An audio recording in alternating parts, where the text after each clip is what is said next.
Assalamualaikum warahmatullahi wabarakatuh. Kali ini, di sesi wawancara kali ini, kita akan membahas tentang manfaat perkembangan teknologi dan komunikasi pada masa pandemi. Sudah hadir di sebelah saya, ini ada Bapak Ganjar. Apa kabar Bapak Ganjar? Baik. Bapak Ganjar ini selaku narasumber kita kali ini. Sebelumnya, kita sudah swab test ya. Selanjutnya, mungkin kita akan tanya-tanya kepada Bapak Ganjar ya. Untuk yang paling mendasar ya, Bapak Ganjar. Mungkin semua orang juga belum banyak yang tahu apa sih itu teknologi informasi dan komunikasi itu apa sih? Jadi teknologi informasi dan komunikasi adalah perangkat teknologi dan sumber daya yang beragam dan digunakan untuk mengirimkan, menyimpan, membuat, serta berbagi atau bertukar informasi. Jadi seperti itu. Kadang teknologi informasi dan komunikasi mirip dengan teknologi informasi atau TI. Namun, fokus utama TIK pada teknologi komunikasi seperti internet, jaringan nirkabel, telepon seluler, dan media komunikasi lainnya. Jadi, dapat disimpulkan, TIK adalah suatu prasarana untuk mengirimkan serta menerima informasi untuk terciptanya komunikasi. Mungkin yang belum tahu, mungkin ini bisa sedikit memberi pencerahan ya buat kalian. Nah, untuk selanjutnya, kita juga banyak merasakan ya, teknologi informasi dan komunikasi itu perkembangannya sangat cepat. Nah, apa faktor yang bisa mempengaruhi sehingga teknologi informasi dan komunikasi itu berkembang sangat cepat? Faktor yang menyebabkan perkembangan teknologi informasi dan komunikasi sangat cepat. Ya. Banyak ya yang menyebabkan teknologi informasi berkembang begitu cepat pada saat ini. Salah satu penyebabnya adalah karena kebutuhan manusia yang terus meningkat. Jadi, mau tidak mau teknologi informasi pasti akan terus mengalami perkembangan untuk mengikuti kebutuhan manusia tersebut. Penyebab lainnya juga adalah karena banyak sekali keuntungan yang didapatkan teknologi informasi, kemudahan dalam mengakses, cepat, praktis, dan juga akurat. Begitu sih. Mungkin karena perkembangan karena kebutuhan manusianya yang terus meningkat, jadi menyebabkan perkembangannya juga begitu cepat. Ya. Oke. Untuk contoh teknologi yang sangat pesat nih, perkembangannya apa sih itu, Bapak Ganjar? Salah satu teknologi yang cepat perkembangannya saat ini adalah smartphone. Kenapa smartphone? Karena dapat dilihat setiap tahunnya satu brand smartphone dapat meluncurkan 1-3 model yang berbeda ditambah dengan model yang lainnya gitu. Jadi smartphone untuk saat ini banyak peminat serta banyak macamnya sih, banyak upgrade-nya gitu. Mungkin ya karena itu yang tadi itu juga ya, yang karena perkembangan zamannya juga. Terus nggak abdol dong kita tidak mengetahui manfaatnya perkembangan teknologi itu, manfaatnya apa sih? Nah, mungkin Bapak Ganjar bisa menjelaskan ya manfaatnya dari perkembangan teknologi itu. Untuk manfaat yang bisa kita dapatkan, yang pertama, teknologi yang berkembang dapat memudahkan pekerjaan menjadi lebih efektif dan efisien. Lalu pertukaran informasi juga menjadi lebih cepat gitu. Tidak lama kan dulu sering lewat pos, nunggu berapa hari, sekarang tinggal email, send, langsung bisa diterima, bisa langsung dibalas. Ya, betul. Untuk masa pandemi seperti ini, sistem belajar mengajar serta pekerjaan bisa dilakukan secara online. Kenapa? Karena ada teknologi yang berkembang. Apa jadinya jika masa pandemi sekarang teknologi belum berkembang gitu? Ya, jadi mungkin kita jadi balik lagi ke zaman dulu ya, yang tanpa pendidikan. Gitu. Nah, ngomongin soal pandemi nih ya, apa sih yang banyak digunakan di saat sekarang nih masa COVID-19 ini? Teknologi yang banyak digunakan itu apa sih? Teknologi yang banyak digunakan pada saat pandemi seperti ini, yaitu pasti sih smartphone ya. Sudah pasti smartphone sangat perlu gitu. Kemudian ada laptop atau personal komputer PC. Pembelian smartphone serta laptop atau PC saat pandemi seperti ini pasti melonjak naik karena sangat dibutuhkan untuk modal meeting online tersebut, belajar online, pekerjaan online ya. Yang mungkin daring-daring. Daring. Ya. Kemudian ada juga provider internet atau wifi. Semenjak pandemi pemasangan wifi banyak sekali gitu.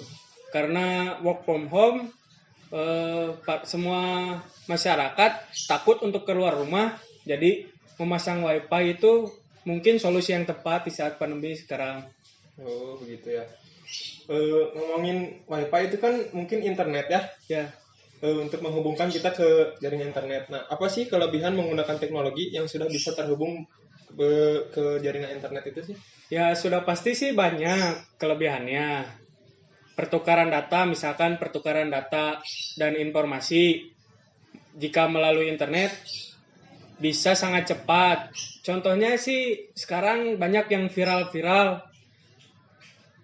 Berkat internet, hal viral tersebut bisa langsung diketahui banyak orang.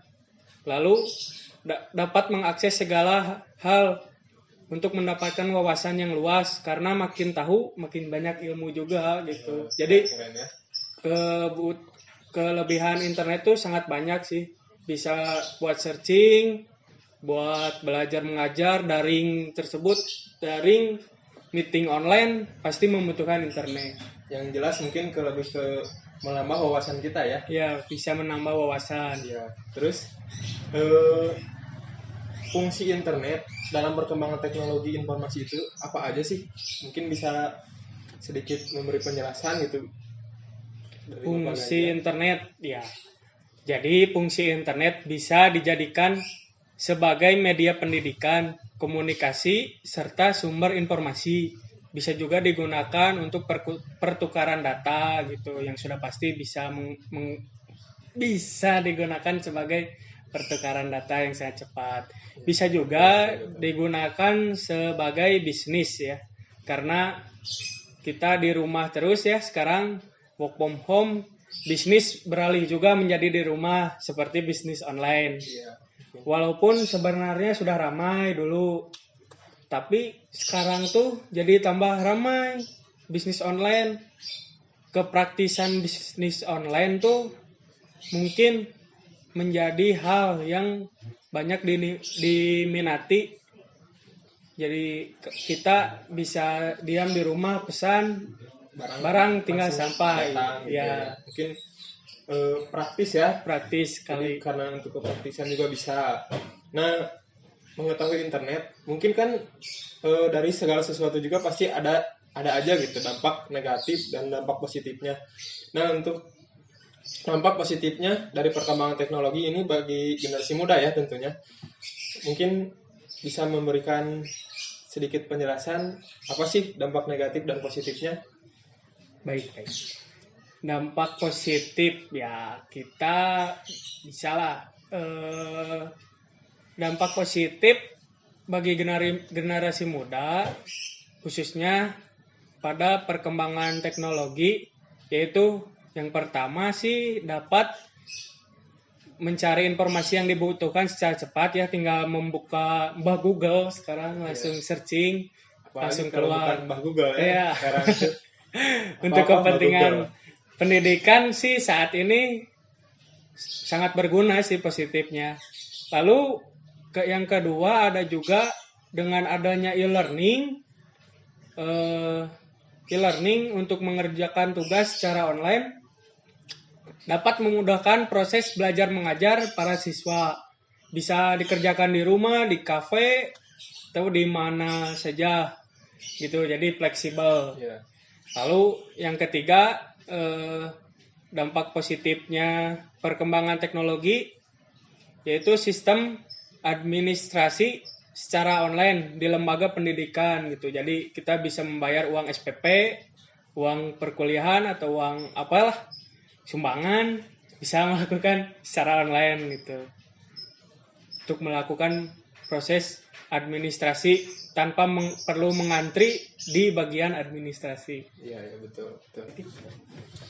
Oke, mungkin kita bisa simpulkan ya, dampak positifnya mungkin ada di kepraktisan kita gitu. Jadi kita nggak usah perlu keluar rumah untuk melakukan pembayaran atau daring juga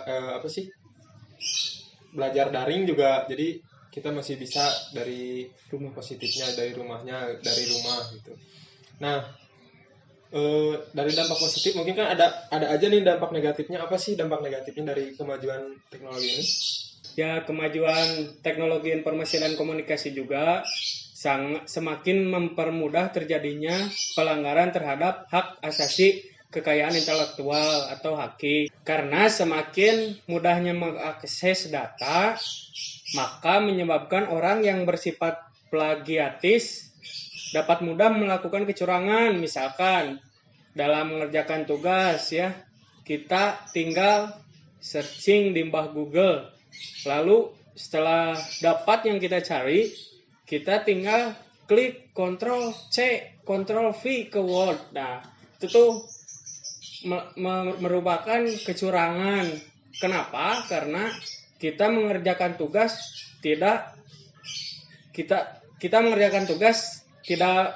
mengerti isinya apa gitu. Tinggal copy paste aja asal ada gitu. Jadi mungkin jadi kita nggak mengerti apa sih isinya, jadi cuma untuk tugas formalitas gitu. Ya. Lalu dengan adanya televisi, gadget, alat elektronik lain yang sudah berkembang ya, akan mempengaruhi peserta didik untuk malas belajar karena terlalu asik memainkan alat tersebut. Misalkan anak sering memain game, lupa mengerjakan tugasnya, apalagi di masa pandemi ini kan sering di rumah tuh. Betul. Main game terus, tugas lupa, nilai tidak ada gitu. Betul.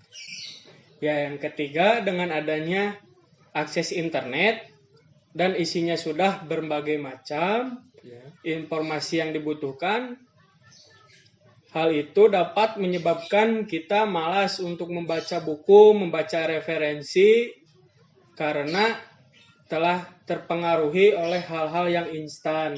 Yang kata saya tadi, tinggal Ctrl C dan V, jadi copy paste. Tidak ada untuk membaca, jadi tinggal copy aja. Ya. Nah, untuk selanjutnya,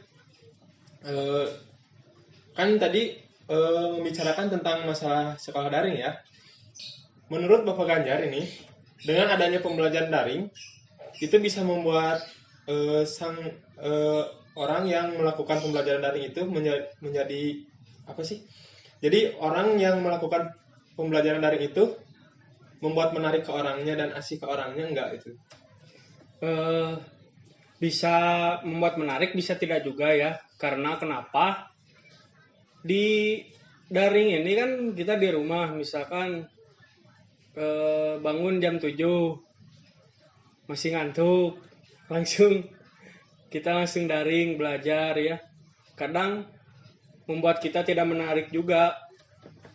Kenapa? Kita posisi masih ngantuk, belum siap untuk belajar, belum sarapan. Jadi materi yang diberikan oleh guru kepada kita pasti tidak akan masuk karena kitanya tidak siap. Karena kurangnya konsentrasi juga mungkin kurang konsentrasi. Karena masih ngantuk gitu. Lalu apa sih yang menyebabkan menariknya itu apa sih? Yang menyebabkan menarik itu kita bisa belajar di mana aja ya, sesuka kita. Bisa di tempat yang kita suka gitu. Misalkan kan kalau di kelas kita suka mengantuk karena bosan gitu, kelasnya sumpek, tidak ada udara segar. Nah, kalau di masa pandemi ini kan walaupun work from home, kita bisa belajar di tempat yang kita suka. Nah, selanjutnya karena dengan adanya pertambahan teknologi yang baru ya, yang sangat pesat ini, dampak kepada teknologi yang lama itu yang masih beredar di pasaran itu gimana sih dampaknya itu yang bisa yang terdampak gitu? Pasti ya, untuk teknologi lama yang masih beredar sudah pasti jika teknologi tersebut masih bisa berguna, itu masih bisa dipakai gitu, pasti akan tetap dipakai. Namun jika tidak berguna, pasti teknologi tersebut sudah ditinggalkan karena sudah ada upgrade versi yang baru. Karena dengan perkembangan teknologi yang tadi ya, Ya, mungkin kalau kita kurang-kurangnya bersaing dalam menciptakan teknologi, mungkin ya akan tertinggal juga. ya. Gitu. Nah, untuk selanjutnya, menurut Bapak Ganjar nih ya, selaku narasumber kita, apa sih solusi terbaik untuk menggunakan teknologi yang tepat guna mencapai tujuan yang kita inginkan? Ini mungkin bisa memberi pencerahan buat kita semua ya, memberikan solusi terbaiknya gimana gitu.